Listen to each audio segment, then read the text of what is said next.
Welcome back to Crawford-Clark Close-Up and our James Bond retrospective. With production well underway on Licence to Kill, the 16th Bond adventure, current Bond actor Timothy Dalton prophesied that, "My feeling is this will be the last one. I don't mean my last one, I mean the end of the whole lot. I don't speak with any real authority, but it's a sort of feeling I have."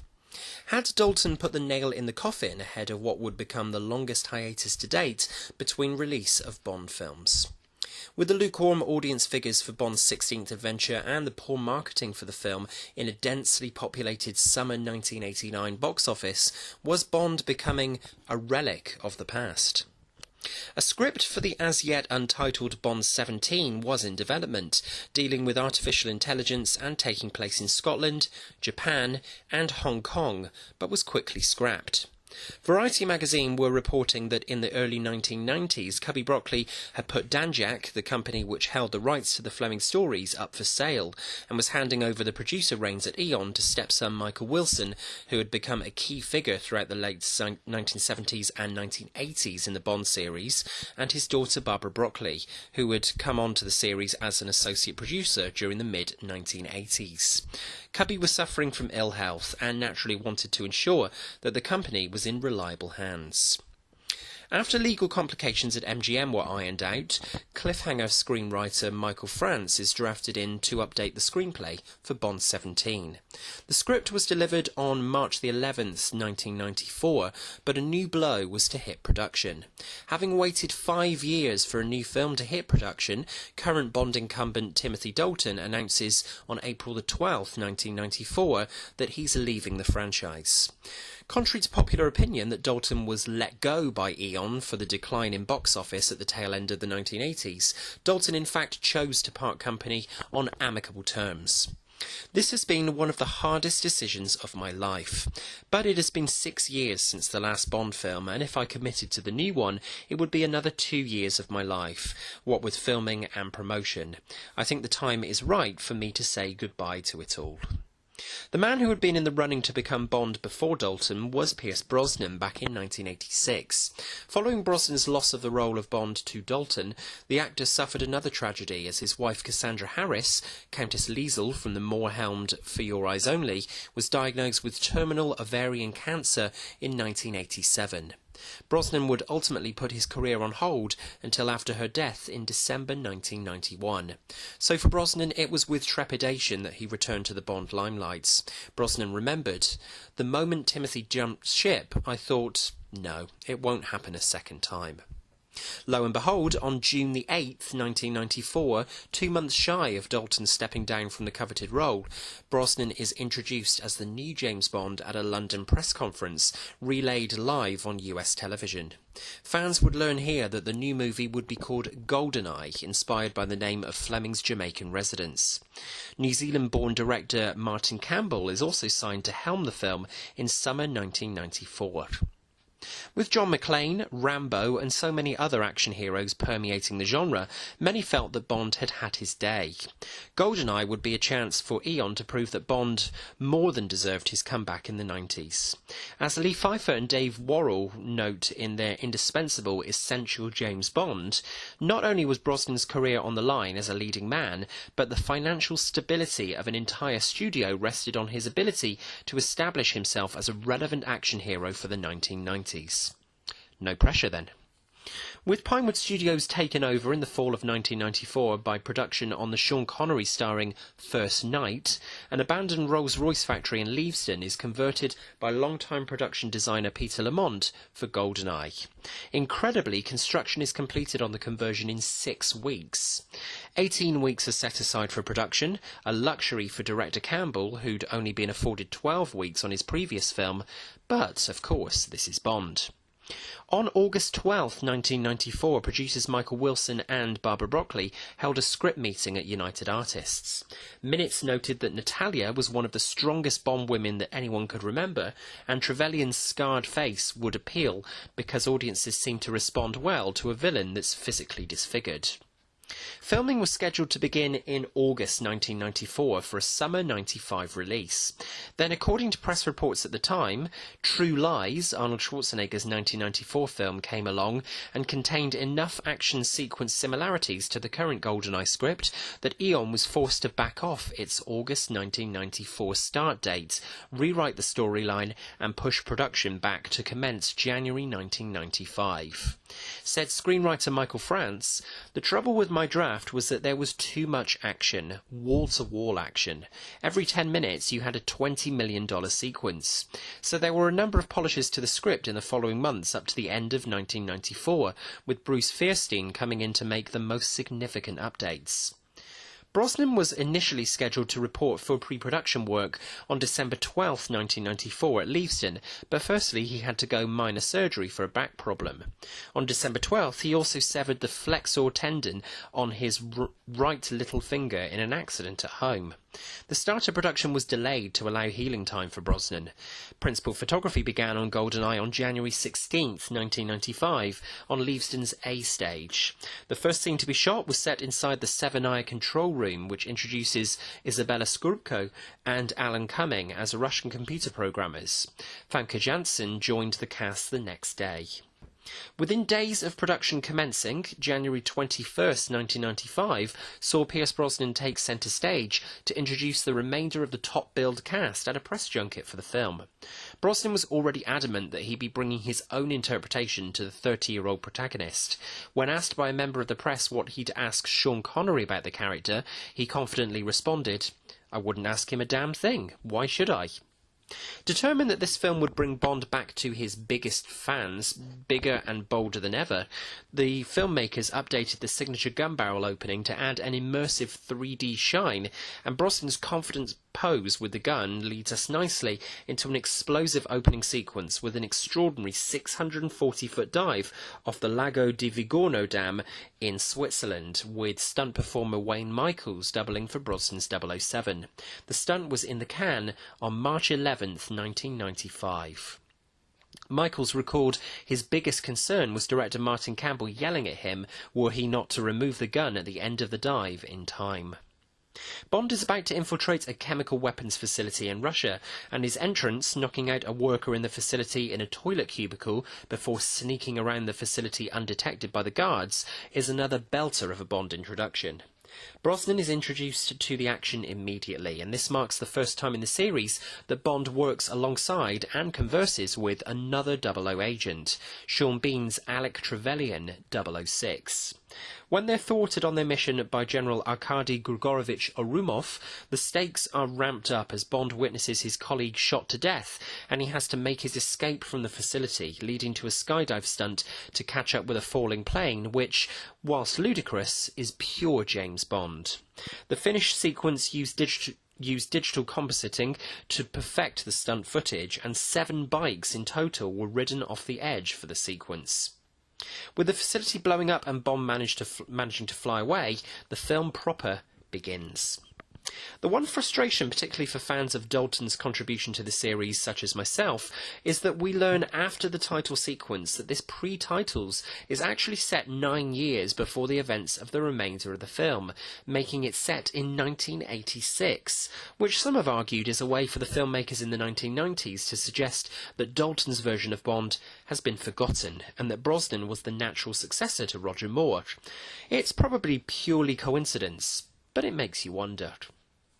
After the pre-titles tease for what's to come, traditionally fans would have then seen Robert Brownjohn or Maurice Binder's often evocative titles for each film. After his work on the graphics for the music video of Gladys Knight's License to Kill in 1989, producers sought Daniel Kleinman to update these designs for a new decade, and GoldenEye remains one of the most impressive title designs in the series. The colours pop from the screen, the themes of the Cold War and the two-headed god Janus are prevalent throughout, and Tina Turner's theme song gives the series the energy it's needing to get off the ground again. Brosnan largely commands the screen as the new 007, with all the necessary charm and handsome good looks that are a prerequisite for the role. He gets the casino scene, the car chase against the villainess Onatop, whilst being evaluated by another beautiful woman, and the trademarks, Bond James Bond, and vodka martini shaken not stirred. It's a strong debut performance with the wit and self-deprecation working well, even if he does appear a little too young to play the spy at times. Brosnan certainly doesn't look the 42 years he is in GoldenEye. For many younger fans, this reviewer included, Brosnan was the Bond we grew up with, the man who resurrected 007 for the advent of the 21st century after a drought for the series when many thought that Bond was a relic of the Cold War. The general consensus was also quick to determine that 007 No. 5 was the best Bond since Connery. A lead actor is as good as his supporting cast, and this is one of the strongest in recent memory. Famke Janssen is inspired casting as brilliant femme fatale Xenia Onatop. Isabella Scorupco is Natalia, a gorgeous and resourceful leading lady who is crucial to the story and forms a strong relationship with Bond. There was a time when I felt Sean Bean's portrayal of 006, Alec Trevelyan, and Yanis was a play-it-safe performance, but on further viewing it's clear that he plays this assertive, conflicted character with great nuance and vengeance. The dialogue between Brosnan and Bean is superb, particularly in their chilling reunion in the second act amongst the statues of fallen communist leaders. Gottfried John's General Oromov is another delight, and Robbie Coltrane surprises in the first of his appearances in the Brosnan era as Valentin Dmitrovich Sukovsky, from whom Bond learns of Yanis's Lienz Cossack heritage. The only real weak link is Alan Cumming, hamming up the largely unnecessary role of Boris Grishenko. The character is played entirely for comic relief, reminding us that Bond movies need the buffoon. The MI6 crew sees a bit of an overhaul in GoldenEye. On February 7th, 1995, Brosnan reports to Leavesden's C Stage, where Peter Lamont has constructed the MI6 interior, and his Bond is quick to flirt with Samantha Bond's new moneypenny, and she gives as good as she gets, despite once again getting the briefest of screen time. Samantha Bond's approach to Moneypenny: I think she and James are very old friends. They have a very flirtatious relationship, a witty relationship, and I think a genuine care for one another. Michael Kitchen portrays the 90s version of Tanner, who's brilliantly put in his place by the new M, a lady, Dame Judi Dench. Dench is cast as Bond's superior as a direct response to Stella Rimington's appointment to head of MI5 in 1992, and her interaction with Brosnan regarding him as a sexist, misogynist dinosaur is written in a brilliantly frosty way, followed by M's insistence that Bond come back alive from his mission, a metaphor, if we needed it by this time, for Bond's 90s rebirth. The cutting back and forth between Natalia escaping the decimated Severnaya base from the blast and the MI6 crew is smart editing that zips the film along at a good pace. Despite many new faces within MI6, there's one constant in the form of Desmond Llewellyn's Q, who sparkles in his first scene with Brosnan's Bond, shot on February 10th, 1995. From Q displaying the many gadgets he'll be providing Bond, to reprimanding Bond for touching his lunch, mistaking it for a bizarre new gadget, this is a welcome return for Llewellyn to the series. Again, the only weaker link in the supporting lineup is Bond's CIA contact Jack Wade. Joe Don Baker returns to the series after his unsuccessful casting as villain Brad Whitaker in The Living Daylights. Here he works well with Brosnan, though you can't help but wish that Brosnan's Bond could have interacted with Felix Leiter throughout his tenure instead. Felix getting maimed by a shark in the previous film probably had a large part to do with this. GoldenEye is an entertaining 17th outing in the Bond series, with assured direction from Martin Campbell. Though he was a bit of a taskmaster on set, Brosnan in particular remarked that Campbell's constant pushing was just the energy that this film needed to be as successful as it would become. Audiences had been starved a new James Bond film for over 6 years, so all the elements would need to be in place, and the film would need to be firing on all cylinders to ensure a worthwhile resurrection for 007 in a decade now dominated by action heroes and groundbreaking special effects. There's one excellent sequence after another in GoldenEye, from Bond being evaluated in the Aston Martin, seen for the first time in the series since Thunderball 30 years earlier in the post-titles, and flirting with danger alongside Xenia, to Xenia's demonstration of her power over men in the sex scene with Admiral Chuck Farrell, still one of the series' most intense scenes of this kind, to the incredible miniatures work from the late Derek Meddings and his team for the Seven Eye Destruction. Brosnan commands the screen as the 90s Bond, showcasing some vulnerability when facing the prospect of having to kill Trevelyan, who he once considered a close ally, and also bringing back the suaveness and sophistication. When Brosnan's Bond walks into a room, everyone turns and takes notice. There are some moments that drag during the film's second act, where Natalia is trying to trace Boris's whereabouts, and the moments with Bond and Wade are certainly filler, but generally speaking, GoldenEye maintains a good pace, and is particularly impressive in the stunts and spectacle departments. Director of photography Phil Mayhew also creates a beautiful colour palette for the film, taking in all the exotic locations essential to any Bond movie. GoldenEye's finale is one of the most action-packed in the series, particularly in the brutal hand-to-hand fisticuffs between Bond and Trevelyan on the dish, shot on May 10th, 1995. As Sean Bean explains, it's a hell of a showdown. It's not just about fighting, it's seeing it in their eyes as much as anything, seeing the link between them and their having to fight to the death. Just as in Licence to Kill, it's the film's Bond girl, Natalia, who comes to Bond's aid in the helicopter at the end of the film to fly him away from the falling dish before they end in each other's arms. Principal photography on GoldenEye concluded on June 10th, 1995, and the film was in the can. It was now up to eager 90s audiences to decide whether Bond, James Bond, still had any relevance. On July 19th, an unfinished print of the film was shown to a recruited audience of over 500 people at the Odeon Wimbledon in London. The cinemagoers, aged between 14 and 49, were asked to give their feedback on the new 007. The focus group were unanimous that Brosnan was the right man for the job. As editing and post-production work continued, the sad news was received that special effects guru Derek Meddings had passed away on September 10th. Just 63, he had been suffering from cancer for several years. The film was dedicated to his memory.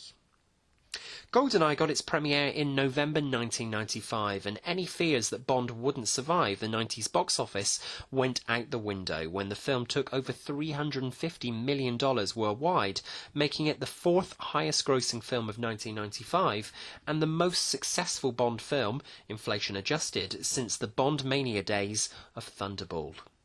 Fans sceptical about Bond's durability could ultimately relax. Whilst GoldenEye isn't a perfect film, and Brosnan would become more confident in the role later in this tenure, Bond's return was a huge success. It's perfectly justifiable to say that had GoldenEye failed at the box office, we would not now be close to celebrating 60 years of James Bond. The trick is to quit while you're still ahead, suggests Sonatop. That's one trick I've never learned, quips Bond. Quite. From Crawford-Clark Close-Up. Alrighty then. So, those are our thoughts on Brosnan's Bond debut. It's widely considered the best of his 4 movies, but where does it sit for you in your ranking? Let us know your thoughts and how you'd rate our review in the comments below, and if you enjoyed this review, don't forget to subscribe to the channel at the top of the page. Come and find Crawford-Clark Close-Up on Facebook and follow us on Twitter. You can also drop us an email with suggestions for things we can review on the channel in the coming months. It's crawfordclarkcloseup@gmail.com. James Bond will return as we take a look at the 18th Bond adventure, Tomorrow Never Dies. Thanks for watching, and until next time, that's a wrap.